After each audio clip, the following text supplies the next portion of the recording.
ನಮಸ್ಕಾರ, ನೀವು ನೋಡ್ತಾ ಇದ್ದೀರಾ ನ್ಯೂಸ್ ಫಸ್ಟ್. ನಾನು ವಿದ್ಯಶ್ರೀ. ಒಂದು ಕಾಲಘಟ್ಟ ಇತ್ತು ಕನ್ನಡ ಚಿತ್ರರಂಗದಲ್ಲಿ. ಶ್ರೀ ಮಂಜುನಾಥ, ಭಕ್ತ ಕುಂಬಾರ, ಜೊತೆಗೆ ಪ್ರಹ್ಲಾದ ಸಿನಿಮಾ, ಈ ರೀತಿ ಭಕ್ತಿ ರಸಗಳಲ್ಲಿ ಸಿನಿ ರಸಿಕರನ್ನ ತೇಲಿಸಿದಂತಹ ಕಾಲಘಟ್ಟ. ಅದೇ ಕಾಲಘಟ್ಟ ಮತ್ತೊಮ್ಮೆ ಕಾಣೋಕೆ ಸಿಕ್ಕಿತ್ತು ಕಾಂತಾರ ಸಿನಿಮಾ ಮೂಲಕ. ಇಡೀ ದೇಶದಲ್ಲಿ ಅದು ಜಾತಿ, ಧರ್ಮ, ರಾಜ್ಯ, ಭಾಷೆ ಇದೆಲ್ಲವನ್ನ ಮೀರಿ ಇಡೀ ದೇಶವನ್ನ ಭಕ್ತಿ ರಸದಲ್ಲಿ ತೇಲಿಸಿದಂತಹ ಸಿನಿಮಾ ಅಂದ್ರೆ ಅದು ಕಾಂತಾರ ಸಿನಿಮಾ. ಕಾಂತಾರದ ಮತ್ತೊಂದು ಪಯಣ ಆರಂಭ ಆಗಿದೆ. ಅದೇ ದಟ್ಟ ಕಾನನದಲ್ಲಿ ಹಲವು ರಹಸ್ಯಗಳು ತೆರೆದುಕೊಳ್ಳೋದು ಬಾಕಿ ಇದೆ. ಬೆಳ್ಳಿ ತೆರೆನಲ್ಲಿ ನೋಡೋದಕ್ಕೆ ಪ್ರೇಕ್ಷಕರಂತೂ ಬಹಳ ಕುತೂಹಲದಿಂದ ಕಾಯ್ತಿದ್ದಾರೆ. ಈ ಸಿನಿಮಾ ಬಗ್ಗೆ ಮಾತನಾಡೋದಕ್ಕೆ ಕರ್ನಾಟಕದ ಹೆಮ್ಮೆ ನಟ ನಿರ್ದೇಶಕ ರಿಷಬ್ ಶೆಟ್ಟಿ ಅವರು ನಮ್ಮ ಜೊತೆಗಿದ್ದಾರೆ. ಸರ್, ಕಾರ್ಯಕ್ರಮಕ್ಕೆ ಸ್ವಾಗತ. ಹಾಗೆಯೇ ಕರ್ನಾಟಕದ ಪ್ರತಿಭಾವಂತ ನಟಿ ರುಕ್ಮಿಣಿ ವಸಂತ್ ಅವರು ಕಾರ್ಯಕ್ರಮಕ್ಕೆ ತಮಗೂ ಕೂಡ ಸ್ವಾಗತ. Thank you so much. Sir, ಹೇಗಿದೆ ಸರ್ ಫೀಲಿಂಗು? ಭಯ ಇದೆಯಾ, ಆತಂಕ ಇದೆಯಾ, ಕಾತುರತೆ ಇದೆಯಾ, ಏನಿದೆ ಮನಸ್ಸಲ್ಲಿ, ಏನಿದೆ ಫೀಲಿಂಗ್, ಏನಿದೆ? ಬ್ಲ್ಯಾಂಕ್ ಆಗಿದೆ. ಬ್ಲ್ಯಾಂಕ್ ಆಗಿದೆ. ಖಾಲಿ ಇಟ್ಕೊಂಡಿದೀನಿ. ಇವತ್ತೆಲ್ಲ ಪ್ರೀಮಿಯರ್ ನೋಡಿ, ನಾಳೆ ಸಿನಿಮಾ ಎಲ್ಲ ನೋಡೋದು, ಏನ್ ತುಂಬಿಸ್ತಾರೆ ತುಂಬಿಸ್ಕೊಂಡು ಹೋಗ್ಬಿಡ್ತೀವಿ. ನಿಮಗೆ ಏನ್ ಅನ್ಸುತ್ತೆ? ನಿಮ್ಗೆ ಎಷ್ಟು ಎಕ್ಸೈಟ್ ಆಗಿದ್ದೀರಿ? ಆ ಉದ್ವೇಗ ಹೇಗಿದೆ ಒಳಗಡೆ? ಸಿಕ್ಕಾಪಟ್ಟೆ ಎಕ್ಸೈಟ್ ಆಗಿದ್ದೀನಿ. ಬಟ್ ಐ ಥಿಂಕ್ ಆ ಓಪನ್ನೆಸ್, ಸರ್ ಹೇಳಿದಾಗೇನೆ ಆ ಓಪನ್ನೆಸ್ ಒಳ್ಳೇದು. ಬಿಕಾಸ್ ಜನರ ರೆಸ್ಪಾನ್ಸಸ್ಗೆ ನಾವು ಓಪನ್ ಆಗಿದ್ರೆ ಇನ್ನೂ ಒಂದು ಬೇರೆ ಲೆವೆಲ್ಗೆ ನಾವು ಅಪ್ರಿಷಿಯೇಟ್ ಮಾಡ್ಬೋದು ಅಂತ ಅನ್ಕೊಳ್ತೀನಿ. ನಿಜ. ನಾನು ಕೇಳ್ಪಟ್ಟೆ, ಇಲ್ಲೇ ನಿಮ್ಮ ಕ್ರೂ ಮೆಂಬರ್ಸ್ ಎಲ್ಲ ಮಾತಾಡ್ತಾ ಇದ್ರು, ಬೆಳಗ್ಗೆ 6 ಗಂಟೆಗೆ ಮಲಗೋದು, ಮತ್ತೆ ಬೆಳಗ್ಗೆ 8 ಗಂಟೆಗೆ ಹೇಳೋದು. ಇದು ರಿಷಬ್ ಶೆಟ್ಟಿ ಅವರ ಹೊಸ ಲೈಫ್ ಸ್ಟೈಲ್ ಅಂತ. ಹೌದಾ ಸರ್? ಕೆಲಸ ಎಲ್ಲ ಚೇಂಜ್ ಆಗುತ್ತೆ. ಬೆಳಿಗ್ಗೆ 10:30 ಮಲಗಿ 11 ಗಂಟೆ ಅದ್ ಹೇಳಕ್ಕಾಗಲ್ಲ. ಕೆಲಸ ಎಲ್ಲರಿಗೂ ಇರುತ್ತೆ. ಅಂದ್ರೆ ಕಣ್ತುಂಬಾ ನಿದ್ದೆ ಮಾಡಿ ಎಷ್ಟು ದಿನ ಆಯ್ತು ಸರ್? ಅದು 3 ವರ್ಷದಿಂದ ಇದೆ. ಬಟ್ ಲಾಸ್ಟ್ 3-4 ಮಂತ್ಸ್ ಇಂದ 1 or 2 hours ಹಿಂಗೆ ಹೋಗ್ತಾ ಇದೆ. ಹೋಗ್ಬಿಟ್ಟಿದೆ ನಿದ್ರೆ. ಅದೀಗ ವಾಪಸ್ ನಿದ್ರೆ ಹೆಂಗಂತ ನೋಡ್ಬೇಕೀಗ. ಓಕೆ. ಕಾಂತಾರ ಮೊದಲ ಚಾಪ್ಟರ್ ಬಂದಂತಹ ಟೈಮ್ನಲ್ಲಿ, ಆ ಸಕ್ಸಸ್ ಮೀಟ್ ನಲ್ಲೇ ನೀವು ಹೇಳ್ತೀರಿ, ಇದು ಏನೂ ಅಲ್ಲ, ಕಾಂತಾರ ಪ್ರೀಕ್ವೆಲ್ ಮಾಡ್ತೀವಿ ನಾವು, ಅದರಲ್ಲಿ ಮತ್ತೊಂದು ರೀತಿಯಾದಂತಹ ಕತೆ ಇರುತ್ತೆ ಅಂತ ಹೇಳಿ. ಅಂದ್ರೆ ಮೊದಲ ಕಾಂತಾರದ ಸಕ್ಸಸ್ನ ನೀವು ಆರಂಭದಲ್ಲಿ ನಿರೀಕ್ಷೆ ಮಾಡಿದ್ರ? ಕತೆ ಫಸ್ಟ್ಗೆ ರೆಡಿ ಮಾಡಿಟ್ಕೊಂಡಿದ್ರ ಸರ್? ಕತೆ ಈ ವರ್ಡ್ ನನಗೆ ಹೊಸ್ತಲ್ಲ. ಅಂದ್ರೆ ಇದ್ರ ಒಳಗಡೆ ಇರೋ ವಿಚಾರಗಳು ಇವೆಲ್ಲ ನನಗೆ ಹೊಸ್ತಲ್ಲ. ಇದೆಲ್ಲವೂ ನಾನು ನನ್ನ ಊರು ಅಲ್ಲಿ ಇಲ್ಲಿ ಕೇಳಿರುವಂಥದ್ದು, ಪಾಠದನಗಳಲ್ಲಿ ಓದಿರುವಂಥದ್ದು, ಕೇಳಿರುವಂಥದ್ದು. ಸೊ ಇದೆಲ್ಲ ನಮ್ಮ ಊರಿನ ರಾಜ ಮಹಾರಾಜರು, ಇದೆಲ್ಲ ವಿಷಯಗಳನ್ನ ಇಟ್ಕೊಂಡೇ ಬರ್ದಿರೋದು. ಬಟ್ ನಮ್ಮ ಕತೆ ಒಳಗಡೆ ಏನೇನು ಬೇಕು ಅನ್ನೋದನ್ನ ಇಟ್ಕೊಂಡು ಹೋಗಿದ್ದೀವಿ ಅಷ್ಟೇ. ಬಟ್ ಎಕ್ಸಾಕ್ಟ್ ಸ್ಟೋರಿ ಮಾಡಿರೋದು ಇದಾದ್ಮೇಲೆ, ಫಸ್ಟ್ ಪಾರ್ಟ್ ಮುಗಿಸಿ ರಿಲೀಸ್ ಆಗ್ತಿದ್ದು ಅದಾದ್ಮೇಲೆ ಅದನ್ನು ಬರೆಯಕ್ಕೆ ಶುರು ಮಾಡಿದ್ವಿ. ಅದರ ಎಲಿಮೆಂಟ್ಸ್ ಎಲ್ಲವೂ ಇತ್ತು, ಮೊದಲೇ ಇತ್ತು. ಓಕೆ. ಕಾಂತಾರ ಮೊದಲ ಕಾಂತಾರವನ್ನ ನೋಡಿದಾಗ ಆ ಸ್ಟೋರಿನೆಲ್ಲ ನಾವು ನೋಡಿದೀವಿ, ಸಿನಿಮಾ ನೋಡಿದ್ವಿ. ಬಟ್ ಇಲ್ಲಿ ಟ್ರೇಲರ್ನ ನೋಡಿದಾಗ ರಾಜ ಮಹಾರಾಜರ ಕಥೆ ಎಲ್ಲ ಇದೆ. ಹಾಗಾಗಿ ಈಗ ನೀವು ಮಾಡ್ತಾ ಇರುವಂತಹ ಸಿನಿಮಾ ಇದು ದೈವಗಳ ಮೂಲ ಕಥೆನಾ ಅಥವಾ ನಿಮ್ಮ ಕಲ್ಪನೆಯ ಕಥೆನಾ ಅಂತ ಹೇಳಿ? ಮೂಲ ಕಥೆಯನ್ನ ಹೇಳೋದಷ್ಟು ಸುಲಭದ ಮಾತಲ್ಲ. ಗಣಗಳ ಸೃಷ್ಟಿಯಾದ ಇಟ್ಸ್ ಕಂಪ್ಲೀಟ್ಲಿ ಡಿಫ್ರೆಂಟ್ ಇದು. ಬಟ್ ಕಾಂತಾರದ ಪ್ರಪಂಚದ ಒಳಗಡೆಗೆ ಹಿಂದೆ ಏನೋ ಒಂದು ನಡೀತು ಅನ್ನೋದನ್ನ ಹೇಳ್ತೀವಿ ನಾವು. ಸೊ ಅದನ್ನ ಬಿಟ್ಟು ಇದನ್ನ ಪ್ರತಿಯೊಂದು ಕಥೆ ಮಾಡ್ಬೇಕಾದ್ರೂ ಅನ್ಸ್ತಾ ಹೋಗುತ್ತೆ, ಇದು ಇಷ್ಟೇ ಅಲ್ಲ ಅಂತ. ಸೊ ಹಿಂದೇನೋ ಇದೆಯಲ್ಲ ಅಂತ ಎಳಿತಾ ಇರುತ್ತೆ ಆ ಕಡೆಗೆ. ಸೊ ಅದಕ್ಕೆ ನಾನು ಎಲ್ಲ ಕಡೆಗೆ ಆ ಸರ್ಕಲ್ ಮತ್ತು ಬಾವಿನ ಕನೆಕ್ಟ್ ಮಾಡ್ತಾ ಇರ್ತಿದ್ದು. ಸೊ ಇದು ಹೋಗ್ತಾ ಇದೆ, ಬಾವಿ ಒಳಗಡೆ ಏನೇನಿದೆ ಗೊತ್ತಾಗ್ತಿಲ್ಲ. ಸೊ ಇದು ಮೂಲ ಅಂತ ಹೇಳಕ್ಕಾಗಲ್ಲ, ಹಿಂದೆ ನಡೆದದ್ದು. ಅದಕ್ಕೆ ಒಂದು ಡೈಲಾಗ್ ಇದೆ, ಬೆಳಕು ಡೈಲಾಗಲ್ಲಿ, ಹಿಂದೆ ನಡೆದದ್ದು ಮುಂದೆ ನಡೆಯೋದು ಎಲ್ಲವನ್ನು ತೋರಿಸೋದು ಬೆಳಕು. ಆದ್ರೆ ಇದು ಬರೀ ಬೆಳಕೆಲ್ಲ ದರ್ಶನ ಅಂತ. ಎವ್ರಿ ಟೈಮ್ ಆ ದರ್ಶನ ಅಷ್ಟೇ ಸಿಗುತ್ತೆ ನಿಮಗೆ, ಬೆಳಕು ಸಿಗೋದೇ ಇಲ್ಲ. ಸೊ ನೋಡೋಣ ಇನ್ನೆಷ್ಟೆಷ್ಟು ಬೆಳಕು ಚೆಲ್ಲುತ್ತೆ ಅದ್ರ ಮೇಲೆ ಅಂತ, ಹಿಂದೆ ನಡೆದಿದೆ ಮುಂದೆ ನಡೆಯುತ್ತೆ ಅಂತ. ಓಕೆ. ರುಕ್ಮಿಣಿ ವಸಂತ್ ಅವರು, ನೀವು ಮೂಲತಃ ಉಡುಪಿಯವರು ಅಂತ ಕೇಳ್ಪಟ್ಟೆ. ಉಡುಪಿ ಅಲ್ವಾ? ಇಲ್ಲ. ಓಕೆ. ಈ ದೈವಗಳ ನರ್ತನ ಅಥವಾ ಈ ಕಾಂತಾರ ನೋಡೋಕ್ಕಿಂತ ಮುಂಚೆ ನಿಮ್ಗೆ ಅಂಥದ್ದೊಂದು ದೈವ ನರ್ತನ ಅಥವಾ ಕರಾವಳಿಯ ದೈವಾರಾಧನೆ ಬಗ್ಗೆ ನಿಮ್ಗೆ ಅರಿವಿತ್ತಾ ಅಂತ ಹೇಳಿ? ನನಗೆ ಆಕ್ಚುಲಿ ಜಾಸ್ತಿ ಗೊತ್ತಿರ್ಲಿಲ್ಲ. ಐ ಥಿಂಕ್ ನಾವು ಸಪ್ತ ಮಾಡ್ಬೇಕಾದ್ರೆ ರಕ್ಷಿತ್ ಅವ್ರು ಒಂಚೂರು ಹೇಳಿದ್ರು ಅದ್ರ ಬಗ್ಗೆ. ಅದು ಪುಟ್ಟಿ ರುಕ್ಮಿಣಿ ಅಲ್ಲ, ಬೀಚ್ ಹತ್ರ ಮನೆ ಕಟ್ಟೋಣ, ರಿಯಲ್ ಸ್ಟೋರಿ ಅಲ್ಲ ಅವ್ರದ್ದು.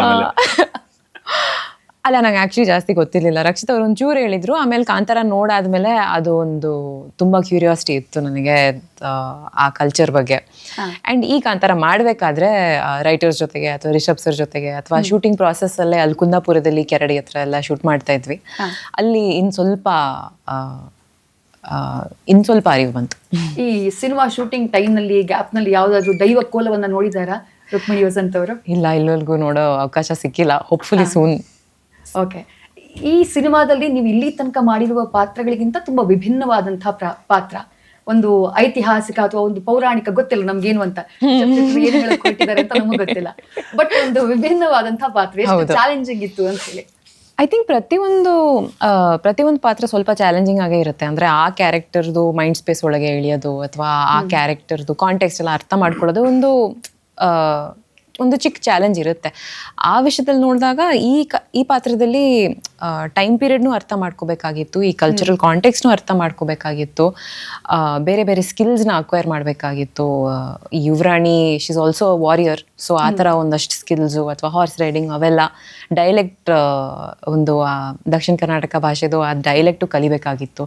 ಸೊ ಸಿಕ್ಕಾಪಟ್ಟೆ ಚಾಲೆಂಜಸ್ ಇದ್ವು, but those are good challenges. ಅಂದರೆ ನಾವು ಆ್ಯಕ್ಟರ್ ಆಗಿ ಬೆಳಿಬಹುದು ಆ ಥರ ಒಂದು ಚಾಲೆಂಜಸ್ ಸಿಕ್ಕಾಗ. So I don't know if challenges is the right word for it, but ಖುಷಿ ಆಯಿತು ಆ ಥರ ಚಾಲೆಂಜಸ್ ಸಿಕ್ಕಿದಾಗ.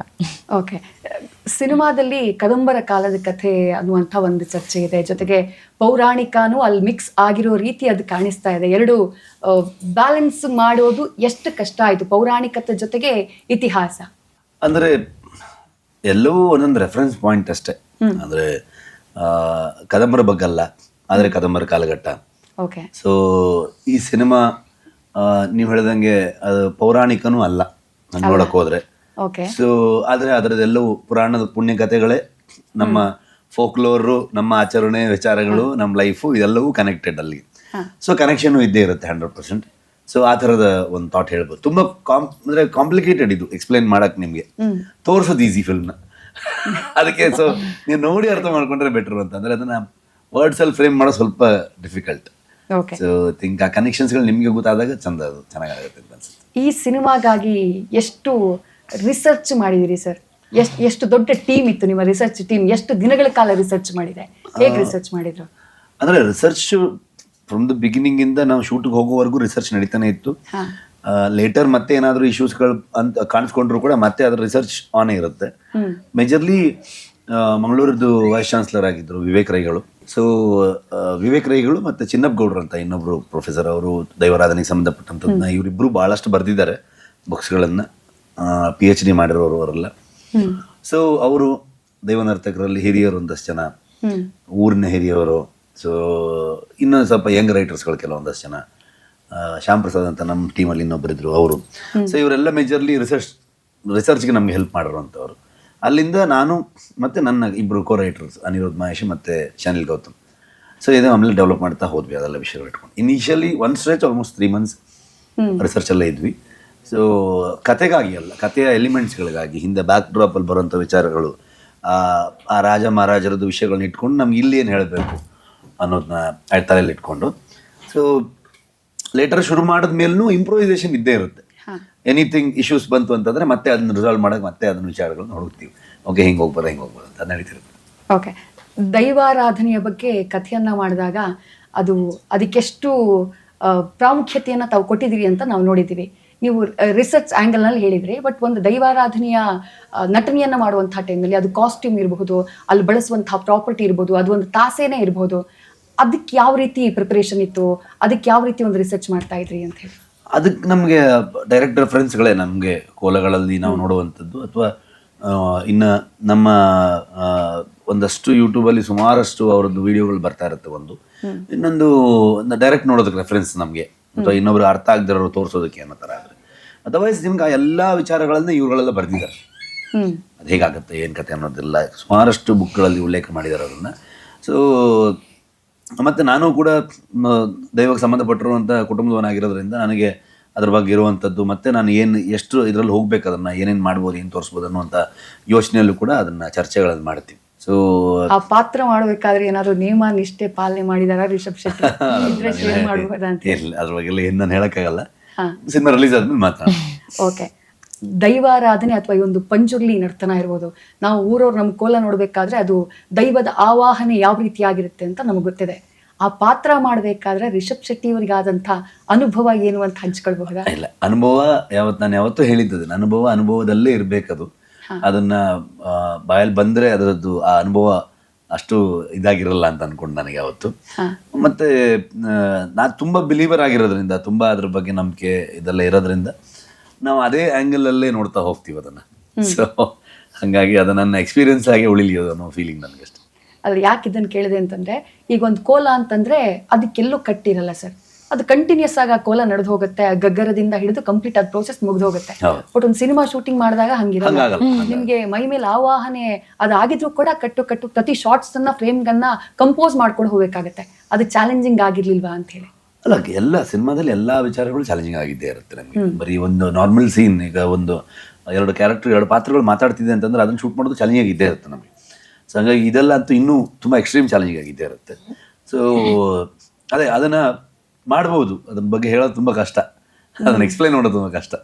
ಓಕೆ, ರಿಷಬ್ ಶೆಟ್ಟಿ ಅವರ ಕಾಂತಾರ ಸಿನಿಮಾಗೆ ಸಂಬಂಧಪಟ್ಟ ಹಾಗೆ ಆ ದೈವಾರಾಧನೆಯನ್ನ ನಂಬುವಂತಹ ಕರಾವಳಿಯಲ್ಲಿ 2 ಗುಂಪುಗಳಿದಾವೆ ಸರ್. ಪರ್ಸೆಂಟೇಜ್ ಆಚೀಚೆ ಇರ್ಬೋದು. ಒಂದು ಗುಂಪು ಬಹಳ ಚೆನ್ನಾಗಿದೆ, ಒಂದು ನಮ್ಮ ಹಳ್ಳಿಯ ನಮ್ಮ ಮಣ್ಣಿನ ತುಳು ಮಣ್ಣಿನ ಒಂದು ದೈವಾರಾಧನೆಯನ್ನ ಗ್ಲೋಬಲ್ ಲೆವೆಲ್ಗೆ ರಿಷಬ್ ಶೆಟ್ಟರು ತಗೊಂಡು ಹೋದ್ರು ಅಂತ ಹೇಳಿ ಖುಷಿ ಪಡುವವರು ಒಂದು ಕಡೆ ಆದ್ರೆ, ಇದು ಒಂದು ಅದನ್ನ ಸಿನಿಮಾ ರೂಪಕವಾಗಿ ತಂದಂತಹ ಕಾರಣಕ್ಕಾಗಿ ಎಲ್ಲೋ ಫ್ಯಾನ್ಸಿ ಡ್ರೆಸ್ ಆಗ್ಬಿಡ್ತು ದೈವಾರಾಧನೆ ಅಂತ ಬೇಸರ ವ್ಯಕ್ತಪಡಿಸುವಂತಹ ಒಂದು ವರ್ಗ ಕೂಡ ಇದೆ. ಏನ್ ಹೇಳ್ತೀರಿ ಇದ್ರ ಬಗ್ಗೆ? ಅಥವಾ ಆ ರೀತಿ ಮಾಕ್ ಮಾಡುವವರಿಗೆ ನಾನು ತುಂಬಾ ಸಲ ಮಾತಾಡಿದ್ದೀನಿ. ಅಂದ್ರೆ ನಮ್ಮ ಅಂದ್ರೆ ದೈವದ ಮುಂದೆ ಬರೀ ಯಾರೋ ಒಬ್ರದ್ದಿಬ್ರದಲ್ಲ, ದೈವ ಎಲ್ಲರಿಗೂ. ನಾವು ದೈವದ ಚಾಕ್ರಿಗೆ 16 ವರ್ಗ ಮಾತಾಡ್ತೀವಿ ನಾವು. 16 ವರ್ಗದ ಒಂದು ಕಾಂಟ್ರಿಬ್ಯೂಷನ್ ಇರುತ್ತೆ ಅಲ್ಲಿ. ಸೊ ಅದನ್ನ ಮಕ್ರಿ ಮಾಡೋದು, ಮತ್ತೊಂದು ಮಾಡೋದು, ಅಲ್ಲೆಲ್ಲೋ ಸ್ಟೇಜ್ ಮೇಲೆ ಹಾಕೋದು, ಇವೆಲ್ಲ ಮಾಡಿದಾಗ ಅದನ್ನು ನಾನು ತುಂಬ ಓಪನ್ ಆಗಿ ಹೇಳಿದ್ದೆ ಕೂಡ ಅದಕ್ಕೆ, ಮಾಡಿಬಿಡಿ ಅದನ್ನು. ಯಾಕಂದರೆ ಇದನ್ನು ಬರೀ ಒಂದು ಸಿನಿಮಾದಲ್ಲಿ ತಂದಿರೋದು ತರಬೇಕಾದ್ರೆ ಏನೆಲ್ಲ ಮಾಡಬೇಕು, ಯಾರದ್ದೆಲ್ಲ ನಾವು ಕನ್ಸಲ್ಟ್ ಮಾಡಬೇಕು, ಎಷ್ಟು ನಿಯಮ ಮಾಡಬೇಕು, ಇವೆಲ್ಲವನ್ನು ಫಾಲೋ ಮಾಡಿರೋಂಥದ್ದು. ಸೊ ಅದು ಬರೀ ನೀವು ಅದನ್ನು ಸಿನಿಮಾಲ್ಲಿ ನೋಡಿಕೊಂಡು ಏನೋ ಮಾಡಬಾರ್ದು ಅದನ್ನ. ಆ್ಯಂಡ್ ಸೇಮ್ ಟೈಮ್ ನಾನು ಒಂಥರ ಇದಕ್ಕೆ ಫಸ್ಟ್ ಟೈಮರ್ ಅಲ್ಲ. ನಾನು ಫಸ್ಟ್ ಟೈಮ್ ಇದು ಯಾವತ್ತೂ ಎಲ್ಲೂ ಬರದೇ ಇರೋಂಥದ್ದನ್ನ ನಾನು ತನ್ನ ಸಿನಿಮಾಲ್ಲಿ ತೋರಿಸಿರೋದಲ್ಲ. ನನ್ನನ್ನು ಇನ್ಸ್ಪೈರ್ ಮಾಡಿರೋದು ಎಷ್ಟೊಂದು ದೈವ ನರ್ತಕಗಳದ್ದು ಅವರದ್ದೇ ಯೂಟ್ಯೂಬ್ ಚಾನಲ್ ಇದೆ, ಅವರದ್ದೇ ಅಲ್ಲಿ ವಿಡಿಯೋಗಳು ಹಾಕ್ತಾರೆ, ಅದನ್ನೇ ನೋಡ್ಕೊಂಡು ಕಲ್ತಿರೋದು ನಾವು, ಅದನ್ನೇ ನೋಡ್ಕೊಂಡು ತಿಳ್ಕೊಂಡಿರೋದು.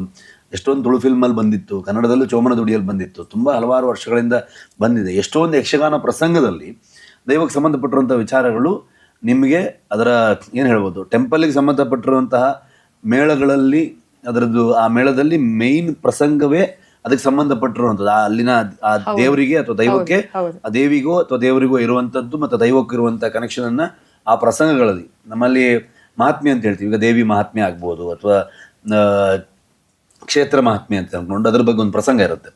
ಇದೆಲ್ಲ ಯಕ್ಷಗಾನಕ್ಕೆ ಏನು ಇವತ್ತು ಬಂದಿರೋದಲ್ಲ, ನಿನ್ನೆ ಬಂದಿರೋದಲ್ಲ, ಅದಕ್ಕೆಲ್ಲ ನೂರಾರು ವರ್ಷಗಳ ಇತಿಹಾಸ ಇದೆ. ಅವತ್ತಿಂದನೂ ಬಂದಿರುವಂಥ ಪ್ರಸಂಗ ಅದರಲ್ಲೂ ಕೂಡ ಇದೆ. ಅಂದರೆ ಅಲ್ಲಿ ತಂದ ತಕ್ಷಣ ಅದನ್ನು ತೆಗೆ ಸ್ಟೇಜ್ ತೊಗೊಂಡು ಹೋದ್ರು ಅಂತಲ್ಲ, ಅಲ್ಲಿ ಆ ದೈವದ್ದು ಮತ್ತು ದೇವರದ್ದು ಮಹಿಮೆಯನ್ನು ಹೇಳುವಂಥದ್ದು. ಹೇಳಬೇಕಾದ್ರೆ ಯಕ್ಷಗಾನದಲ್ಲೂ ಬೇರೆ ಯಾವುದೋ ಪಾತ್ರವನ್ನು ವಹಿಸುವಂಥ ವೇಷ ಹಾಕುವವರು ನಾರ್ಮಲ್ ಆಗಿದ್ದರೆ ಅದನ್ನು ಮಾಡ್ಬೇಕಾದ್ರೆ ಅವರು ಅದೆಲ್ಲ ನಿಯಮನಿಷ್ಠೆಗಳನ್ನು ನೋಡಿಕೊಂಡು ಮಾಡಿ ಆ ದೈವದ ಪ್ರಸಾದ ಹಿಡಿದು ಎಲ್ಲ ಆಶೀರ್ವಾದ ತೊಗೊಂಡು ಆಮೇಲೆ ಮುಂದುವರಿತಾರೆ. ಸೊ ಸಿನಿಮಾ ಮಾಡಬೇಕಾದ್ರೂ ನಾನೇನು ಔಟ್ಸೈಡರ್ ಅಲ್ಲ, ನಾನು ಅದೇ ದೈವಕ್ಕೆ ಸಂಬಂಧಪಟ್ಟಿರೋನೇ ಒಬ್ಬ. ನಾನು ಒಂದು ಗೊತ್ತಿನ ಮನೆಯವನೇ ಆಗಿ ನಮ್ಮಲ್ಲಿ ಬೀಡು ಅಂತ ಕರಿತೀವಿ ನಾವು. ಸೊ ನಮಗೂ ಸಂಬಂಧ ಇದೆ, ನಮಗೂ ಅದರದ್ದು ಬಗ್ಗೆ ಇದಿರುತ್ತೆ, ಅರಿವಿರುತ್ತೆ. ಸೊ ಏನು ಮಾಡ್ಬೇಕು ಏನು ಮಾಡಬಾರ್ದು ಅನ್ನುವಂಥದ್ದು ವಿಚಾರದಲ್ಲೂ ಕೂಡ ಕೆಲವು ಸಲ ಒಂದೊಂದು ವರ್ಷನ ಹೇಳ್ತಾ ಹೋಗ್ತಾರೆ. ಯಾರು ಬರೀ ಇದು ಒಂದು ಬಂತು ಅಂತಂದರೆ ಹಂಗಾರೆ ಮಂಗಳೂರಲ್ಲೇ ಎಷ್ಟೊಂದು ನನಗೆ ನಮ್ಮ ರಾಜ್ ಶೆಟ್ಟಿ ಹೇಳಿದ್ದೆ ನನಗೆ ನೆನಪು. ಸುಮಾರು ಒಂದು ಆಲ್ಮೋಸ್ಟ್ ಡಿಗ್ರಿ ಬರೋವರೆಗೂ ಅವರು ಸ್ಟೇಜಲ್ಲಿ ಹಾಕ್ತಾ ಇದ್ರು, ಅವಾಗೆಲ್ಲ ಹಾಕ್ತಾ ಇದ್ರು ಅಂತ. ಅಲ್ಲೆಲ್ಲ ಹಾಕ್ತಾರೆ ಅಂದ ತಕ್ಷಣ ಅವ್ರೇನು ಅದನ್ನು ಮಕ್ಳಿ ಮಾಡ್ಬೇಕಂತನೂ ಅಲ್ಲ.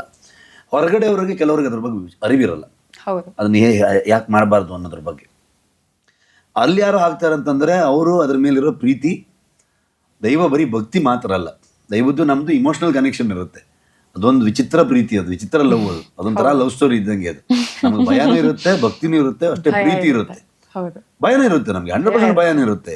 ಸೊ ಎಲ್ಲವೂ ಇರುತ್ತೆ, ಅದೆಲ್ಲವೂ ಮಿಕ್ಸ್.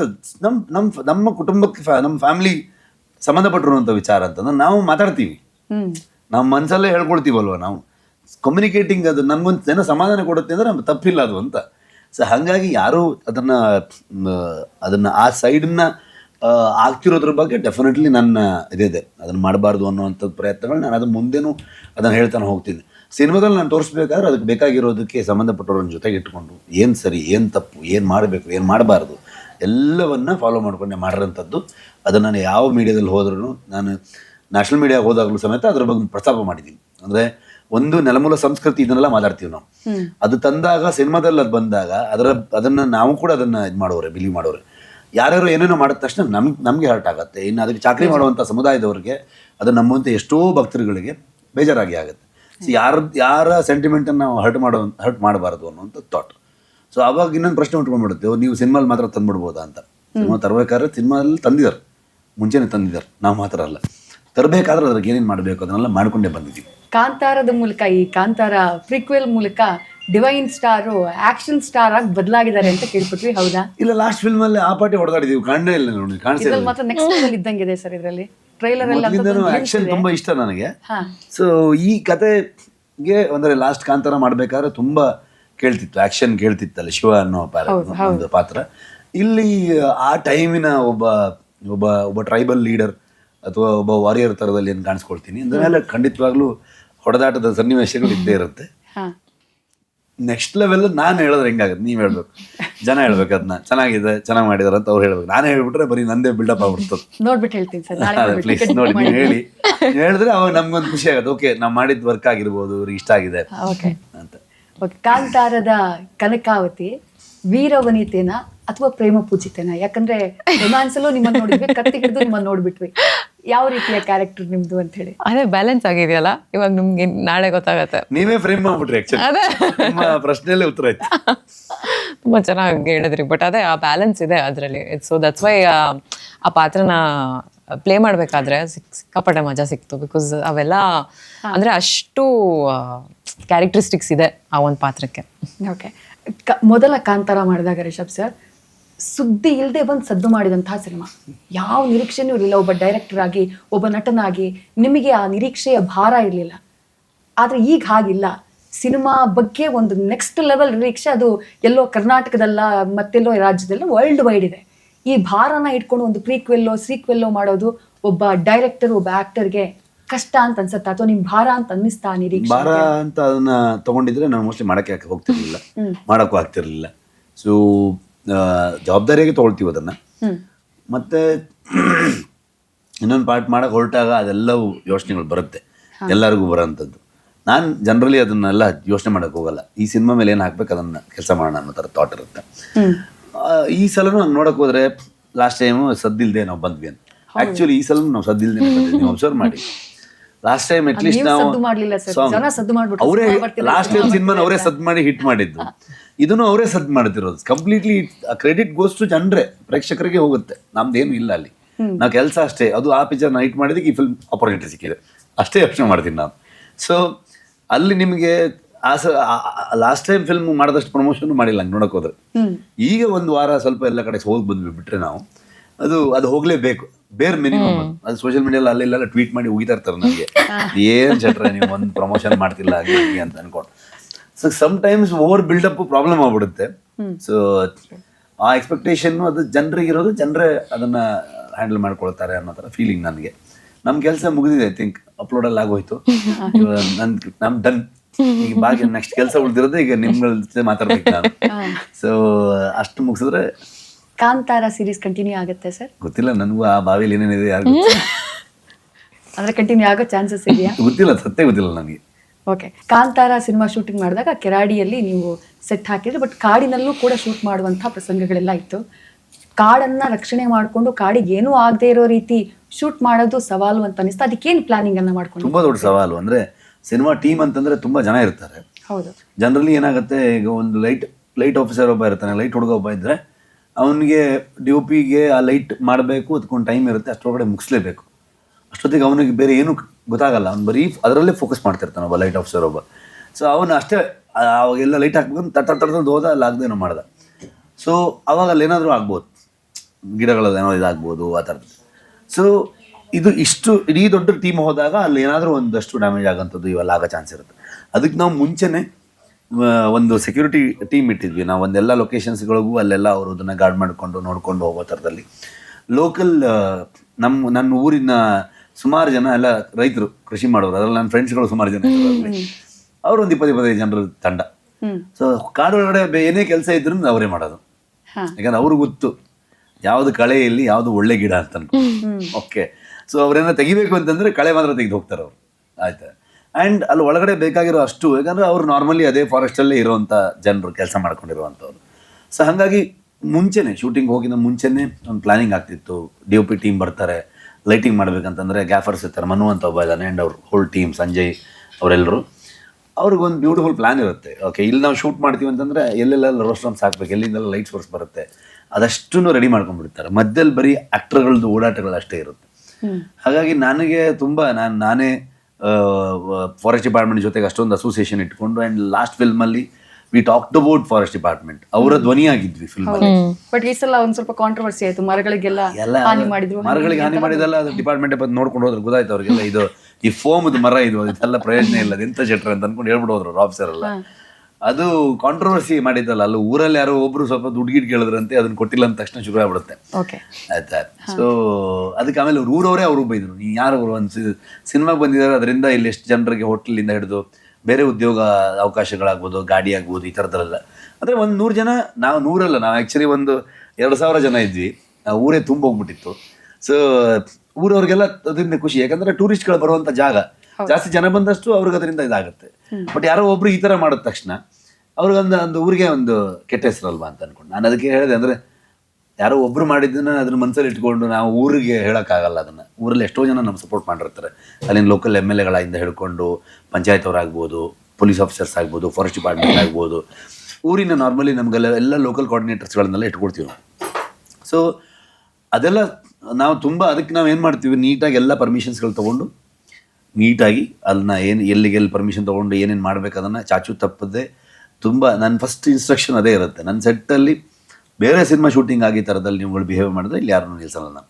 ಅದು ತುಂಬ ಸೀರಿಯಸ್ ಆಗಿ ತುಂಬ ಸ್ಟ್ರಿಕ್ಟ್ ಆಗಿರುತ್ತೆ, ಅದಕ್ಕೆ ವಾರ್ನಿಂಗ್ ಥರದಲ್ಲಿ ಇರುತ್ತೆ. ಇದಿಷ್ಟು ಕಂಡೀಷನ್ ಮೇಲೆ ಕೆಲಸ ಮಾಡಲೇಬೇಕಲ್ಲಿ.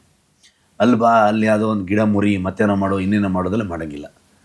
ಕರೆಕ್ಟಾಗಿ ನೀಟಾಗಿ ಇಷ್ಟಿಷ್ಟು ಜಾಗ ಇರುತ್ತೆ ನಮಗೆ, ಆ ಜಾಗದಲ್ಲಿ ನಾವು ಪರ್ಫಾರ್ಮ್ ಮಾಡಬೇಕು, ಎಲ್ಲೆಲ್ಲಿ ಶೂಟ್ ಮಾಡ್ತೀವಿ ನಾವು, ಇದರ ಬೇಸ್ ಮೇಲೆ ಹೋಗ್ತೀವಿ ನಾವು. ಮತ್ತು ಆಮೇಲೆ ನೈಟ್ ಶೂಟ್ ಇರೋದೆಲ್ಲ ನಮಗೆ ಆ್ಯಕ್ಚುಲಿ ನೈಟ್ ಪರ್ಮಿಷನ್ ಸಿಗೋಲ್ಲ, ಫಾರೆಸ್ಟ್ ಡಿಪಾರ್ಟ್ಮೆಂಟಿಂದ ನೈಟ್ ಪರ್ಮಿಷನ್ ಕೊಡಲ್ಲ. ಸೊ ಅದಕ್ಕೆ ಪ್ರೈವೇಟ್ ಫಾರೆಸ್ಟ್ಗಳಲ್ಲಿ ಶೂಟ್ ಮಾಡ್ತೀವಿ ನಾವು. ಪ್ರೈವೇಟ್ ಫಾರೆಸ್ಟಲ್ಲಿ ನಾವು ಶೂಟ್ ಮಾಡೋದು ಪರ್ಮಿಷನ್ ಇರುತ್ತೆ.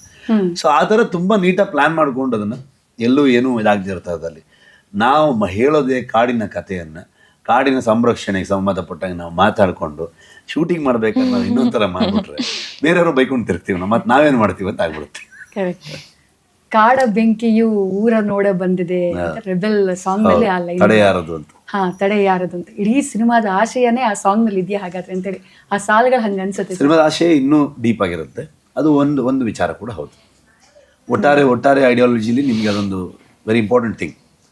ಸೊ ಅದು ಹೇಳಿದ್ನಲ್ಲ, ಅದೊಂದು ವಾಯ್ಸ್, ಅದು ಟ್ರೈಬಲ್ ವಾಯ್ಸ್ ಅಂದ್ಕೊಳ್ಳಿ ನೀವು. ಅದು ಒಂದು ಕಾಡಿನ ಜನರದ್ದು ಒಂದು ವಾಯ್ಸ್ ಅಂತ ಅಂದ್ಕೊಳ್ಳಿ. ಕಾಡ ಬೆಂಕಿ ಒಂದು ಕಾಡ್ಗಿಚ್ಚು ಅಂತ ಹೇಳ್ತೀವಲ್ಲ ನಾವು. ಕರೆಕ್ಟ್. ಓಕೆ, ರುಕ್ಮಿಣಿ ವಸಂತ್ ಅವರು ರಕ್ಷಿತ್ ಶೆಟ್ಟಿ ಅವ್ರ ಜೊತೆಗೂ ವರ್ಕ್ ಮಾಡಿದ್ದಾರೆ. ಅವರು ಒಬ್ಬ ಗ್ರೇಟ್ ಡೈರೆಕ್ಟರ್ ಮತ್ತೆ ಒಬ್ಬ ಆಕ್ಟರ್. ರಿಷಬ್ ಶೆಟ್ಟಿ ಅವ್ರ ಜೊತೆಗೂ ವರ್ಕ್ ಮಾಡಿದ್ರಿ. ಯಾರ ಜೊತೆ ವರ್ಕ್ ಮಾಡೋದಕ್ಕೆ ಈಸಿ ನಿಮ್ಗೆ? ಈಸಿ ಅನ್ನಿಸ್ತು? ಯಾರು ಸ್ಟ್ರಿಕ್ಟ್ ಡೈರೆಕ್ಟರ್ ಅಂತ ಅನ್ನಿಸ್ತು? ಯಾರು ಸ್ಟ್ರಿಕ್ಟ್ ಇಲ್ಲ, ಐ ಥಿಂಕ್ ಡೈರೆಕ್ಷನ್ ಅಲ್ಲಿ ಆಕ್ಟ್ ಮಾಡಿಲ್ವಲ್ಲ. ರಕ್ಷಿತ್ ಅವ್ರು ಡೈರೆಕ್ಷನ್ ಅಲ್ಲಿ ಆಕ್ಟ್ ಮಾಡಿಲ್ಲ, co-star ಆಗಿ. ಎಲ್ಲ ಪಾಪ ಟೆನ್ಷನ್ ಏಮಂತ್ರ ಇದೆ, ಅವ್ನು ಫುಲ್ ಡೈಲಾಗು ಇದೆಲ್ಲ ನೋಡ್ಕೊಂಡಿರ್ತಾನೆ. ಅವ್ರು ಬರೀ ಕ್ಯಾರೆಕ್ಟರ್ ಅಲ್ಲಿ ಇದ್ರು. ರಿಷಬ್ ಸರ್ಗೆ ಜಾಸ್ತಿ ಮಲ್ಟಿ ಟಾಸ್ಕಿಂಗ್ ಕೆಲಸ ಇದ್ದಿದ್ದು. ಅಂದ್ರೆ ಸ್ಕ್ರಿಪ್ಟ್ ಅಲ್ಲೂ ಕೂಲ್ ಆಗಿರ್ತಾ ಇದ್ರ ಸೆಟ್ ನಲ್ಲಿ, ಇಲ್ಲ ರೈಸ್ ಆಗಿರ್ತಾ ಇದ್ರ, ಹೆಂಗಿರ್ತಾ ಇದ್ರು? ಏನ್ ಹೇಳ್ಬಿಡಿ, ನಮ್ ಜೊತೆಗೆ ಎಲ್ಲ ಕೂಲ್ ಆಗಿದ್ರು. ಬಟ್ ಅಂದ್ರೆ ಸುಮಾರು ವಿಷಯಗಳು ಇರುತ್ತಲ್ಲ, ಅಂದ್ರೆ ಈಸ್ ನಾಟ್ ಜಸ್ಟ್ ಆಕ್ಟಿಂಗ್. ಆ ಒಂದು ಸೀನ್ ಅಲ್ಲಿ ಅಲ್ದ್ರೆ ಬ್ಯಾಕ್ ಗ್ರೌಂಡ್ ಪ್ರೊಡಕ್ಷನ್ ಅಲ್ಲಿ ಏನಾದ್ರು ಒಂದಿರ್ಬೋದು, ಅಥವಾ ನಾವು ಒಂದು ಸೆಟ್ಟಲ್ಲಿ ಶೂಟ್ ಮಾಡ್ಬೇಕಾದ್ರೆ ಇನ್ನೊಂದು ಸೆಟಪ್ ಆಗ್ತಾ ಇದೆ, ಸೊ ಅದನ್ನು ಓವರ್ಸಿ ಮಾಡಬೇಕು. ಸೊ ನಮ್ಮೆಲ್ಲರಿಗೂ ಲಂಚ್ ಬ್ರೇಕ್ ಸಿಕ್ಕಿದಾಗ ಪಾಪ ಅವರು ಅದನ್ನು ನೋಡಕ್ ಓವರ್ಸಿ ಮಾಡ್ತಾ ಇದ್ದಾರೆ, ಅಥವಾ ಮಧ್ಯದಲ್ಲಿ ವರ್ಕೌಟ್ಸ್ ಮಾಡ್ತಾ ಇದ್ದಾರೆ. ನಮ್ಮ ಮೇಕಿಂಗ್ ವಿಡಿಯೋ ನೋಡಿರ್ತೀರ, ನಾವೆಲ್ಲರೂ ಆರಾಮಾಗಿ ಕೂತ್ಕೊಂಡು ಲಂಚ್ ಮಾಡ್ತಾ ಇದೀವಿ, ಸರ್ ಅಲ್ಲಿ ಬೈಸಪ್ ಕರ್ಲ್ಸ್ ಮಾಡ್ತಾ ಇದ್ದಾರೆ. ಸೊ ಅದೇ ಅದು ಸಿಕ್ಕಾಪಟ್ಟೆ ಮಲ್ಟಿ ಟಾಸ್ಕಿಂಗ್ ಅನಿಸ್ತು. ರುಕ್ಮಿಣಿಯವರು ಇತ್ತೀಚೆಗೆ ಮುಟ್ಟಿದ್ದೆಲ್ಲ ಚಿನ್ನ ಆಗ್ತಾ ಇದೆ ಅಂತ ಒಂದು ಚರ್ಚೆ ಇದೆ, ಹೌದಾ? No, that's definitely not the case.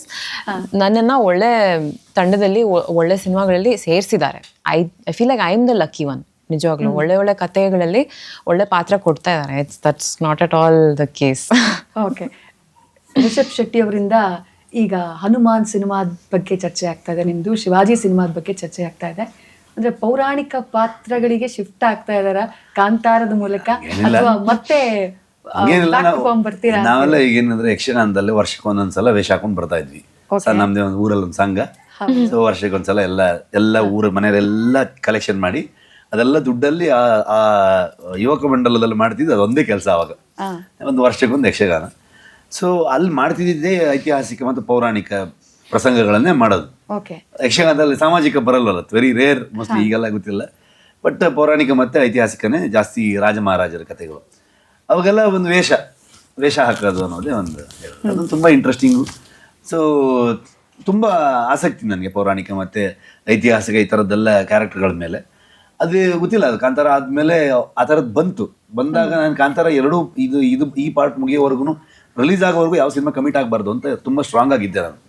Even ನಮ್ಮ ಚರ್ಚೆನೂ ಇದು ಪ್ರಗತಿ, ನಾವೆಲ್ಲ ಮಾತಾಡ್ಕೊಂಡಿದ್ವಿ, ಇದು ಮುಗಿಸ್ಕೊಂಡೆ ನೆಕ್ಸ್ಟ್ ಏನಂತ ನೋಡ್ಕೊಳ್ಳೋದು ಅನ್ನೋ ಥರದ್ದೆಲ್ಲ ಥಾಟ್ ಇತ್ತು. ಬಟ್ ನಂತರ ಅದನ್ನು ರೆಸ್ಟ್ರಿಕ್ಟ್ ಮಾಡೋಕ್ಕಾಗಲಿಲ್ಲ. ನಾನೇನು ಅಂದ್ಕೊಂಡೆ ಅದನ್ನು ಮಾಡೋಕ್ಕಾಗಲಿಲ್ಲ. ಅದೇ ಪ್ರಶಾಂತ್ ವರ್ಮಾ ಬಂದರು, ಜಯ ಹನುಮಾನ್ ಕತೆ ಹೇಳಿದಾಗ ತುಂಬ ಇಂಟ್ರೆಸ್ಟಿಂಗ್ ಆಗಿತ್ತು. ಆ ಸ್ಕ್ರಿಪ್ಟ್ ಕೇಳಿ ಕ್ಯಾರೆಕ್ಟರ್ ಕೇಳಿದಾಗ ಅಂದರೆ ಹೇಳ್ತಾರಲ್ಲ, ಅದು ರಿಜೆಕ್ಟ್ ಮಾಡೋಕ್ಕಾಗಿಲ್ಲ ಅನ್ನೋ ಥರದ್ದು ಇದೆಯಲ್ಲ, ಆ ಥರದ್ದಾಗ್ಬೋದು.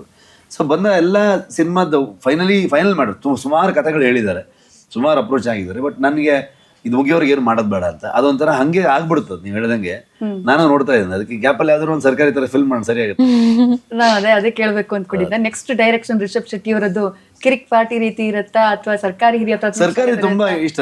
ಕಿರಿಕ್ ಪಾರ್ಟಿ ಇಷ್ಟ, ಹ್ಯೂಜ್ ಪ್ರಾಜೆಕ್ಟ್ ಇರುತ್ತಾ ಅಂತ ಹೇಳಿ. ಕಿರಿಕ್ ಪಾರ್ಟಿ ಇವಾಗ ಮಾಡಕ್ ಕಷ್ಟ, ಯಾಕಂದ್ರೆ ಅದೊಂದು ಟೈಮ್ ಅದು. ಅದಕ್ಕೇನು ಗೊತ್ತಾ ನಿಮ್ಗೆ, ನಾವೊಂಥರ ಕಾಲೇಜ್ ಹುಡುಗರ ಥರ ಇದ್ವಿ ಅವಾಗ. ಈಗ ಜವಾಬ್ದಾರಿಗಳು, ನಮಗೆ ಎಲ್ಲ ರೀತಿಯಾದಂಥ ನಮ್ಮ ಥಾಟ್ ಪ್ರೊಸೆಸ್ ಎಲ್ಲವೂ ಚೇಂಜ್ ಆಗ್ಬಿಟ್ಟಿರುತ್ತೆ. ಅದನ್ನೇ ಒಂದು ಯಂಗ್ ಬಾಯ್ಸ್ ಮಾಡ್ಬೇಕು, ಒಳ್ಳೆ ನಮ್ದು ಹಾಸ್ಟೆಲ್ ಹುಡುಗರು ಗ್ಯಾಂಗಲ್ಲಿ ಇರೋಲ್ಲ ಆ ಥರ ಟೀಮ್ ಎಲ್ಲ ಮಾಡ್ಬಿಟ್ರೆ ಅದಕ್ಕೊಂದು ಒಳ್ಳೆ ತುಂಟತನ ಬೇಕು. ಅದರಲ್ಲಿ ತುಂಟತನ ಇಲ್ಲ ಅಂತಲ್ಲ, ಈಗಲೂ ತಲಾಟೆ ಮಾಡ್ತೀವಿ ನಾವು.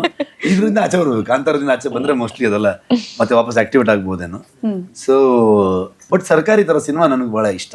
ಅಂದರೆ ಒಂದು ಸೋಷಲ್ ಕಾಸು, ನಮ್ಮ ಭಾಷೆ, ಸ್ಕೂಲು, ಮಕ್ಕಳು, ಅದ್ರ ಒಳಗಡೆ ಒಂದೇನೋ ಒಂದು ಕತೆ ಹೇಳ್ತಾ ಹೋಗೋದಿದೆಯಲ್ಲ, ಅದು ಭಾಳ ಇಷ್ಟ. ಅದು ಆ ಥರದ್ದು ಮಾಡ್ಬೇಕಂತಿದ್ದೆ ನನಗೆ. ಬಟ್ ಮಾಡ್ತೀನಿ, ಅಂದರೆ ಏನು ಒಂದಕ್ಕೆ ಜಾನರ್ ಬ್ರೇಕ್ ಮಾಡಿದ್ರೆ ಬಂದಿದ್ದೀನಿ. ನಂಗೆ ನೋಡೋಕೆ ಹೋದರೆ ಮಾಡೇ ಮಾಡ್ತೀನಿ. ನನ್ನ ಕಲೀಗ್ ಒಬ್ರು ಒಂದು ಕ್ವೆಶ್ಚನ್ ಕೇಳಿ ಅಂತ ಹೇಳಿ ಕಳ್ಸಿದ್ದಾರೆ ಸರ್. ಅದು JP ತುಮಿನಾಡ್ ಅವ್ರ ಬಗ್ಗೆ, ರಾಂಪಾ ಕ್ಯಾರೆಕ್ಟರ್ ಬಗ್ಗೆ. ಅಲ್ಲೂ ರಾಂಪಾ ಇದೆ, ಪ್ರಕಾಶ್ ತುಮಿನಾಡ್ ಬಗ್ಗೆ. JP ಡೈರೆಕ್ಟರ್, ಅವನು ಸೂಪರ್ ಆಕ್ಟರ್. ಹೌದು, ಸಖತ್ ಆಕ್ಟರ್, ಸಖತ್ತದು ಬಂತು ಸಿನಿಮಾನು ತುಂಬಾ ಚೆನ್ನಾಗಿ ಬಂತು ಅವ್ರದ್ದು. ಈ ಪ್ರಕಾಶ್ ತುಮಿನಾಡ್ ಅವ್ರದ್ದು ರಾಂಪಾ ಕ್ಯಾರೆಕ್ಟರ್ ಅದ್ರಲ್ಲೂ ಇತ್ತು, ಇಲ್ಲೂ ಅವ್ರು ಕಾಣಿಸ್ಕೊಂಡಿದ್ದಾರೆ. ಅಂದ್ರೆ ಅವ್ರದ್ದು ಅಪ್ಪ ಮಗನ್ ಕತೆನ ಇದು ಹೆಂಗೆ ಅಂತ ಹೇಳಿ 1600 ವರ್ಷದ ಹಿಂದಿನ ಕತೆ. ಅದು ಎಂತ ಅಪ್ಪ ಮಗ ಅಲ್ಲ, ಆ ರಾಂಪನ ಇಲ್ಲಿ ನೋಡ್ತಾ ಇದ್ದೀವಿ. ಶಿವಾಗಿ ನಾನು ಅಲ್ಲಿದ್ದೆ, ಕೇಳಿ, ಶಿವಾಗಿ ನಾನು ಅಲ್ಲಿದ್ದೆ. 7 ಸಲ ಹುಡ್ತಾರೆ, ಅವ್ರಿಗೆ 7 ಜನ್ಮ ಮಾತ್ರ ಪುನರ್ಜನ್ಮದ ಕತೆ. ಯಾವ್ದೋ ವಿಚಾರಲ್ಲಿ ಹೇಳಿದ್ ನೀವು ಕೇಳಿದ್ರೆ ಹೇಳ್ತೀವಿ, ನೀವು ಗೊತ್ತಿಲ್ಲ ಇರ್ಬೋದು. ಪುನರ್ಜನ್ಮಗಳಂತೂ ಇದ್ದೇ ಇದೆ ಅನ್ನೋ ತರದೆಲ್ಲ ಕೇಳ್ತೀವಿ ನಾವು. ಅವರನ್ನೇ ನೋಡಿದ್ದಕ್ಕೆ ಈಗ ಶಿವ ಕ್ಯಾರೆಕ್ಟರ್ ಮಾಡಿದ್ದೆ ನಾನು, ಈ ಪಿಕ್ಚರಲ್ಲಿ ಬೆರ್ಮೆ ಮಾಡ್ತಾ ಇದ್ದೀನಿ. ಅಪ್ಪ ಮಗನ ಅಲ್ಲ, ಅಪ್ಪ ಮಗನ ಒಂದು ಕತೆ ತೋರಿಸಿದ್ದೆ ನಾನು. ಹೌದು, ಯಾವ್ದು ಹೇಳಿ, 1980s ಎಲ್ಲ ಅಪ್ಪ ಮಗನಿಗೆ ಕತೆ ಹೇಳ್ತಾ ಹೋಗ್ತಾನೆ. ಆ ಥರ ಸುಮಾರಲ್ಲೆಲ್ಲ ಬಾಕಿ ಉಳ್ಕೊಂಡ್ಬಿಟ್ಟಿದೆ, ನೀವು ಗರ್ಭಿಣಿ ಮಾಡ್ಕೊಳ್ಳಿ ನೋಡಿ ಆರಾಮಾಗಿ. ಸೊ ಅಲ್ಲ, ಏನೋ ಒಂದು ಇರುತ್ತೆ, ಹೋಗ್ತಾ ಹೋಗ್ತಾ ನಿಮ್ಗೆ ಅದರದ್ದೆಲ್ಲ ಕನೆಕ್ಷನ್ ಗೊತ್ತಾಗ್ತಾ ಹೋಗ್ಬೋದು. ಅಂದ್ರೆ ಬೇಸಿಕಲಿ ಇಷ್ಟ ಹೇಳ್ಬೋದು ನಾನು ನಿಮ್ಗೆ. ಅವತ್ತೇನು ನೋಡಿದ್ರಿ, ಅವ್ರ ಆನ್ಸೆಸ್ಟರ್ಸ್ ಫಿಲ್ಮ್ ಅಂತ ಅನ್ಕೊಳ್ಳಿ, ಅವ್ರ ಆನ್ಸೆಸ್ಟರ್ಸ್, ಅವ್ರ ಪೂರ್ವಜರ ಕತೆ ಅಂತ ಅನ್ಕೊಳ್ಳಿ. ಅಷ್ಟೇ ಹೇಳ್ಬೋದು. ಕೊನೆಯದಾಗಿ ಸರ್, ಈ ಕಾಂಟ್ರವರ್ಸಿಗಳ ಬಗ್ಗೆ ಒಂದು ಪ್ರತಿಕ್ರಿಯೆ ಬೇಕು ಅಂತ ಹೇಳಿ. ಯಾಕಂದ್ರೆ ನೀವೆಲ್ಲೋ ಕಾಡಲ್ಲಿದ್ರಿ, ನೀವು ಶೂಟ್ ಮಾಡ್ತಾ ಇದ್ರಿ, ಆ ಟೈಮ್ನಲ್ಲಿ ಎಲ್ಲೋ ಒಂದು ನಿಮ್ದು ಕ್ರೂ ಮೆಂಬರ್ ಹೋಗ್ತಾ ಇದ್ದಂಥ ಒಂದು ಗಾಡಿ ಅದೇನೋ ಅಪಘಾತಕ್ಕೀಡಾಯ್ತು, ಇನ್ಯಾರೋ ಪಾಪ ಜೀವ ಕಳ್ಕೊಂಡ್ರು, ಆ ಥರದ್ದು ಎಲ್ಲ ಅದು ಕೂಡ ಹೆಂಗೆ ಪೋರ್ಟ್ರೇ ಆಯ್ತು ಅಥವಾ ಯಾವ ಥರ ನರೇಟಿವ್ ಸೆಟ್ ಆಯ್ತು ಅಂತಂದ್ರೆ ಇದು ದೈವದ ಆಕ್ರೋಶ, ಇದು ದೈವದ ಕೋಪ, ಹೀಗೆ ನರೇಟ್ ಮಾಡೋದಕ್ಕೆ ಅದೆಲ್ಲ ನರೇಟ್ ಆಗಲಿಲ್ಲ. ನಾನು ಹೇಳ್ತೀನಿ ಕೇಳಿ, ನಿಮ್ಮ ಚಾನಲ್ ಮಂಗಳೂರಲ್ಲಿ ಒಬ್ರು ರಿಪೋರ್ಟರ್ ಇದ್ದಾರೆ, ಅವರೇ ಮಾಡ್ತಿದ್ದಿದ್ದು ಅದನ್ನ, ಬೇರೆ ಯಾರಲ್ಲ. ನಾವು ಸುದ್ದಿಯಲ್ಲಿತ್ತು ಅದನ್ನ ಹಾಕಿದೀವಿ ಸರ್. ನೀವು ಯಾವ ರೀತಿಯಲ್ಲಿ ಬೇಕಾದ್ರೂ ನರೇಟಿವ್ ಅನ್ನು ಸೆಟ್ ಮಾಡ್ಬೋದು. ಒಬ್ಬ ಮನುಷ್ಯನ ಜೀವ ಹೋಯ್ತು ಅಂತಂದ್ರೆ ಅದನ್ನ ನೀವು ಒಂದು ಬೇರೆ ಯಾವುದೋ ರೀಸನ್ ಕನೆಕ್ಟ್ ಮಾಡೋದು ಸರಿಯಾಗಲ್ಲ. ಯಾಕಂತಂದ್ರೆ ಕಳೆದೋಗಿರೋ ಅವನ ಜೀವ ಅವನ ಮನೆಯವ್ರಿಗೆ ತುಂಬಾ ಇಂಪಾರ್ಟೆಂಟ್. ಅವನ ಮನೆಯವ್ರಿಗೆ ಭರಿಸಲಾರದ ಒಂದು ನಷ್ಟ ಅದು. ನಮಗೆ ನಮ್ಮ ಜೊತೆಗೆ ಅಸೋಸಿಯೇಟ್ ಆಗಿರೋರು ಯಾರಿಗೋ ಒಂದು ಏನಾಯ್ತು ಅಂತಂದ್ರೆ ಅಷ್ಟು ನಮಗೆ ಬೇಜಾರಾಗುತ್ತೆ. ಬಿಕಾಸ್ ನಮ್ಮ ಸೆಟ್ಟಲ್ಲಿ ನಾವು ಅಷ್ಟು ಕೇರ್ ತಗೊಂಡು, ಪ್ರಿಕಾಷನ್ಸ್ ತಗೊಂಡು, ಆಂಬ್ಯುಲೆನ್ಸಿಂದ ಹಿಡ್ಕೊಂಡು, ಯಾಕಂದರೆ ಒಬ್ಬ ಮನುಷ್ಯನ ಒಂದು ಸಿನಿಮಾಗಿಂತ ಒಬ್ಬ ಮನುಷ್ಯನ ಲೈಫ್ ತುಂಬ ಇಂಪಾರ್ಟೆಂಟ್. ಸಿನಿಮಾ ಯಾರು ಬೇಕಾದ್ರೂ ಮಾಡ್ತಾರೆ, ಎಷ್ಟು ಬೇಕಾದ್ರೂ ನಡೆಯುತ್ತೆ. ಅದು ಒಂದು ಎಂಟರ್ಟೈನ್ಮೆಂಟಿಗೆ ಆಗಿರ್ಬೋದು ಅಥವಾ ಸೊಸೈಟಿಲಿ ಅದರಿಂದ ಸಾಧ್ಯ ಆದರೆ ಒಂದು ಮೆಸೇಜ್ ಸಿಗ್ಬೋದು. ಓಕೆ, ಒಂದಷ್ಟು ಜನರಿಗೆ ಉದ್ಯೋಗ ಸಿಗ್ಬೋದು. ಬಟ್ ಒಬ್ಬ ಮನುಷ್ಯನ ಜೀವಕ್ಕೆ ಅದನ್ನು ನೀವು ಹೋಲ್ಸೋಕ್ಕಾಗಲ್ಲ, ತೂಗಕ್ಕಾಗಲ್ಲ ಯಾವತ್ತು. ಹಾಗಾಗಿ ಇಬ್ಬರು ಜೂನಿಯರ್ ಆರ್ಟಿಸ್ಟ್ಗಳು ನಮಗೆ ಅವ್ರು ನಮ್ಮ ಅಂದರೆ ಮೂರು ಜನರ ಕೇಸಲ್ಲೂ ಕೂಡ ಶೂಟಿಂಗಲ್ಲಿ ಇರಲಿಲ್ಲ, ಶೂಟಿಂಗೇ ನಡೀತಾ ಇರಲಿಲ್ಲ ಅವಾಗ. ಆ್ಯಂಡ್ ಅವ್ರು ಹೊರಗಡೆ ಇದ್ರು. ಜೂನಿಯರ್ ಆರ್ಟಿಸ್ಟ್ಗಳು ಏನಾಗುತ್ತೆ, ಅದ್ರಲ್ಲಿ ಒಬ್ಬ ಹುಡುಗನ ನಾನು ನೋಡಿದ್ದು ನೆನಪಿದೆ ನನಗೆ. ಯಾಕಂದ್ರೆ ಸಾವಿರಾರು ಜನ ಇದ್ದಾಗ ನಮ್ಗೆ ಗೊತ್ತಾಗಲ್ಲ ಯಾರು ಏನು ಅಂತ ಅನ್ಕೊಂಡು. ಪರ್ಟಿಕ್ಯುಲರ್ ಕ್ಯಾರೆಕ್ಟರ್ಗಳು ಮಾಡ್ತಾರೆ ಅಂತಂದಾಗ ಅವಾಗ ತಲೆಗೆ ಬರುತ್ತೆ ನಮಗೆ, ಅವ್ರು ನೆನಪಿರ್ತಾರೆ ನಮಗೆ, ಯಾಕಂದ್ರೆ ನಾವು ಆಡಿಷನ್ ಮಾಡಿರ್ತೀವಿ, ಜೊತೆಗೆ ಚರ್ಚೆ ಆಗಿರುತ್ತೆ, ಡೈರೆಕ್ಟ್ ಮಾಡ್ತಾರೆ. ಜೂನಿಯರ್ ಆರ್ಟಿಸ್ಟ್ಗಳು ಏನಾಗ್ಬಿಡುತ್ತೆ, ಪಾಪ ಅವರೆಲ್ಲ ಹಿಂದೆ ಇರ್ತಾರೆ. ಬಟ್ ಆ ಒಬ್ಬ ಹುಡುಗ ಅದ್ರಲ್ಲಿ ತುಂಬ ಆ್ಯಕ್ಟಿವ್ ಇದ್ದ, ಅವ್ನು ನಂಗೆ ನೋಡಿದ್ದು ನೆನಪಿದೆ. ನನ್ನ ವಿಷಯ ನ್ಯೂಸ್ ಬಂದ ತಕ್ಷಣ ಅವನು ಯಾರು ನೀವು ನೋಡ್ದಂಗೆ ಇದೆಯಲ್ಲ, ಮೀಡಿಯಲ್ಲಿ ಬಂತು ಫೋಟೋ, ನಾನು ಅವ್ನು ನೋಡ್ದಂಗಿದೆ ಅಂತ ಹೇಳ್ತಾ ಇದ್ದೀನಿ ನನ್ನ ಟೀಮ್ ಅವ್ರಿಗೆ. ತುಂಬ ಒಳ್ಳೆ ಹುಡುಗ ಅವನು. ಪಾಪ ಏನಾಗಿದೆ, ಫ್ರೆಂಡ್ ಜೊತೆಗೆ ಅಲ್ಲೆಲ್ಲ ಹೋಗಿದ್ದಾನೆ, ಅಲ್ಲಿ ಹೋಗಬಾರ್ದು ಅಂತ ಬೋರ್ಡ್ ಹಾಕಿದ್ದಾರೆ, ಅಲ್ಲಿ ಹೋಗಿ ಈಜಕ್ಕೆ ಹೋದ. ಒಂದು ಒಂಥರ ಬಿಸಿರಾಗ್ತಾ ಒಂದು ಅಡ್ವೆಂಚರ್ ಮೂಡ್ ಇರುತ್ತೆ ಅವ್ರದ್ದು. ಈ ಫಾಲ್ಸ್ ಹತ್ರ ಹೋಗಿ ನಿಂತ್ಕೊಂಡು ರೀಲ್ಸ್ ಮಾಡೋದು, ಅಲ್ಲೆಲ್ಲೋ ನದಿಯಲ್ಲಿ ಹೋಗಬೇಡ ಅಂತಂದ ತಕ್ಷಣ ಮತ್ತೆ ಅಲ್ಲಿ ಈಜ್ಕೊಂಡು ಹೋಗೋದು. ಆ ಸುಳಿಲಿ ಸಿಕ್ಕಿ ಹೋಗ್ಬಿಟ್ಟಿದೆ. ನಮ್ಮ ಫ್ರೆಂಡ್ಗೂ ಏನು ಮಾಡೋಕ್ಕಾಗಿಲ್ಲ ಪಾಪ. ವಿಷಯ ಗೊತ್ತಾದಾಗ ನಾವು ನಮ್ಮ ಕಡೆಯಿಂದ ಏನು ಮಾಡ್ಬೋದು, ನಮ್ಮ ಪ್ರೊಡಕ್ಷನ್ ಸೈಡಿಂದ ಇಮಿಡಿಯೇಟ್ಲಿ ಪ್ರೊಡ್ಯೂಸರ್ ಹೇಳಿದ್ರು, ಮ್ಯಾನೇಜರ್ನೆಲ್ಲ ಕಳಿಸಿದ್ರು, ಮನೇನ ಕಮ್ಯುನಿಕೇಟ್ ಮಾಡಿದ್ರು, ಪೊಲೀಸು, ಹಾಸ್ಪಿಟಲ್ಲು, ಏನೆಲ್ಲ ಮಾಡೋಕ್ಕೆ ಸಾಧ್ಯ ಇದೆ ಅದನ್ನೆಲ್ಲವನ್ನು ಮಾಡ್ತಾ ಹೋಗ್ತಾರೆ. ಇನ್ನೊಬ್ಬರು ಇನ್ಫ್ಯಾಕ್ಟ್ ಅವರು ನಮ್ಮದು ನೆಕ್ಸ್ಟ್ ವೀಕ್ ಶೂಟಿಂಗ್ ಇದೆ, ಅದಕ್ಕೆ ಹೊರಟಿದ್ದಾರೆ ಅವರು. ಇನ್ ಬಿಟ್ವೀನ್ ಎಲ್ಲೋ ಇದ್ರವರು ಇದ್ದಾಗ ಅವ್ರಿಗೆ ಆಲ್ರೆಡಿ ಹೆಲ್ತ್ ಇಶ್ಯೂಸ್ ಇದೆ ಅಂತ ಅಂದ್ಕೊಂಡು ಹೇಳಿದ್ರು. ನನಗೆ ಬಂದಿರೋ ರಿಪೋರ್ಟ್ ಇದು, ಅವರು ಹಾರ್ಟ್ ಅಟ್ಯಾಕ್ ಆಗಿದೆ ಅಂತ. ಕೇರಳದವರೊಬ್ಬರು. ಇಲ್ಲಿ ಮೆಜರ್ ನನಗೆ ಸಿಕ್ಕಾಪಟ್ಟೆ ನನಗೆ ಕಣ್ಮುಂದೆ ಇದ್ದಂಥ ವ್ಯಕ್ತಿ ರಾಕೇಶ್ ಪೂಜಾರಿ. ಒಂದು ಬ್ಯೂಟಿಫುಲ್ ಸೋಲ್ ಅವನನ್ನು ಕಳ್ಕೊಂಡಿದ್ದಿದೆಯಲ್ಲ, ಅದು ನನಗೆ ಗೊತ್ತವನು ಯಾರು ಅಂತ. ಪ್ರತಿಯೊಬ್ಬ ಯಾರು ನಾನು ಕಂಪೇರ್ ಮಾಡೋಕ್ಕಾಗಲ್ಲ. ಅದು ತುಂಬ ದೊಡ್ಡ ಲಾಸ್. ಅವ್ನ ಪಾಪ ಅವ್ನ ಶೂಟಿಂಗ್ ಎಲ್ಲ, ಅವ್ನ ಪೋರ್ಷನ್ ಎಲ್ಲ ಮಾಡಿಬಿಟ್ಟಿದ್ದ, ಮೇಜರ್ ಇದಾಗಿದ್ದ. ಅವನು ಡಬ್ಬಿಂಗ್ ಆಗಿತ್ತು, 15-20 ದಿವಸ ಆಗಿತ್ತು. ಲಾಸ್ಟ್ ಶಾಟ್ ತೊಗೊಂಡಿದ್ದ ಸಮೇತ ನೆನಪಿದೆ ನನಗೆ. ಅವ್ನು ಲಾಸ್ಟ್ ಶಾಟ್ ನಾನು ಶೂಟ್ ಮಾಡಿದ್ದು ನೆನಪಿದೆ. ಅವನೊಬ್ಬ ಆ್ಯಕ್ಟ್ರಾಗಿ ನಮ್ಮ ಟೀಮಿಗೆ ಬಂದಾಗ ಅದು ಒಂಥರ ಅದೇ ಆಸ್ಥಾನ ಕಲಾವಿದ ಮಾಡ್ಕೊಂಡ್ಬಿಟ್ಟಿದ್ವಿ ಅವನ್ನ. ಇನ್ ಫ್ಯೂಚರ್ ಫಿಕ್ಸ್ ಅವನು ಅನ್ನೋ ಥರದಲ್ಲಿ ಅವ್ನು ಇರಬೇಕಿತ್ತು. ಇವತ್ತು ಅವ್ನು ಕಾಂತಾರ ಇವತ್ತು ರಿಲೀಸ್ ಆಗ್ತಿದೆ, ಇದು ನಾವು ನೋಡಬೇಕಿತ್ತು. ನೋಡ್ತಾನೆ ಅವನು, ಇಲ್ಲ ಅಂತಲ್ಲ, ಅವನೆಲ್ಲ ಒಂದು ಕಡೆಗೆ ಇದ್ದೇ ಇರ್ತಾನೆ ಅವನು ಹೋಗಿದ್ದ ದಿವಸ ನನಗೂ ಏನೋ ಒಂದು ಆಗ್ಬಿಡುತ್ತಲ್ಲಿ. ಲೈಕ್ ಆ ಥರ ಒಂದು ಅದು ಇಮೋಷ್ನಲಿ ಸರಿ ಹೊಡೆದ್ಬಿಡುತ್ತದು. ತುಂಬ ಇಡೀ ಟೀಮಲ್ಲಿ ಎಲ್ಲರ ಜೊತೆಗೂ ತುಂಬ ಪಾಸಿಟಿವ್ ಆಗಿದ್ದಂಥ ಒಬ್ಬ ವ್ಯಕ್ತಿ. ಒಂದು ಹಸನ್ಮುಖಿ, ಚಂದ ನಗಾಡ್ಕೊಂಡು ಅಷ್ಟು ಪಾಸಿಟಿವ್ ಅವನು ಆ ಥರ ನಕ್ಕೊಂಡಿರುವಂಥ ಒಂದು ಒಳ್ಳೆ ಕ್ಲಿಯರ್ ಹಾರ್ಟೆಡ್ ಮನುಷ್ಯ. ನಾನು ಅದಕ್ಕೆ ಅವ್ನು ನೋಡೋಕೆ ಹೋಗಲಿಲ್ಲ. ನನಗೆ ಅವ್ನ ಫೇಸ್ ಅಷ್ಟೇ ಇರಬೇಕು, ಅದು ಇಮೇಜ್ ಅನ್ನೋ ಥರದಲ್ಲಿ ಇಟ್ಕೊಂಡು ನಾನು ಹೋಗಲಿಲ್ಲ. ಏನೇನೋ ಮಾತಾಡೋದನ್ನ ಅವ್ರು ಮಾತಾಡ್ತಾರೆ, ನನಗೆ ಗೊತ್ತಿರುತ್ತಲ್ಲ ಏನಂತ ಅಂದ್ಕೊಂಡು ಅಷ್ಟೇ ಸಾಕು ನನಗೆ. ರೈಟ್ ಸರ್, ಸಿನಿಮಾನ ಪ್ರೇಕ್ಷಕರ ಮಡಿಲಿಗೆ ಹಾಕೋದಕ್ಕೆ ಸಿದ್ಧವಾಗಿದ್ದೀರಿ. ಪ್ರೇಕ್ಷಕರು ಅಷ್ಟೇ ಖುಷಿಯಿಂದ, ಅಷ್ಟೇ ಒಂದು ಹೆಮ್ಮೆಯಿಂದ, ಗೌರವದಿಂದ ಸಿನಿಮಾನ ರಿಸೀವ್ ಮಾಡ್ಕೋತಾರೆ ಅಂತ ಹೇಳಿ ಭಾವಿಸೋಣ. ಸಿನಿಮಾಗೆ ಆಲ್ ದಿ ಬೆಸ್ಟ್ ಸರ್. ಹಾಗೆ ನಾವು ಮಾತನಾಡ್ತಾ ಇದ್ದಿದ್ದು ನಿಮ್ಮ ಪತ್ನಿ ಪ್ರಗತಿಯ ಬಗ್ಗೆ, ಅವ್ರ ಕೆಲಸ ಏನು ಅಂತ. ಆಲ್ರೆಡಿ ನೀವು ತುಂಬಾ ಕಡೆ ಸಿನಿಮಾಗೆ ಎಷ್ಟು ಸಪೋರ್ಟ್ ಮಾಡಿದ್ದಾರೆ ಅಂತ ಹೇಳಿ ಮಾತಾಡಿದಿರಿ. ಓಕೆ, ಇಬ್ಬರಿಗೂ ಕೂಡ ವೆರಿ ಆಲ್ ದಿ ಬೆಸ್ಟ್. ಇದಾಗಿತ್ತು ಇವತ್ತಿನ ವಿಶೇಷ. ಕ್ಷಣ ಕ್ಷಣದ ಮಾಹಿತಿಗಾಗಿ ನೋಡ್ತಾ ಇರಿ ನ್ಯೂಸ್ ಫಸ್ಟ್, ನಿರ್ಭೀತಿಯಿಂದ ನಿಮ್ಮ ಪರವಾಗಿ.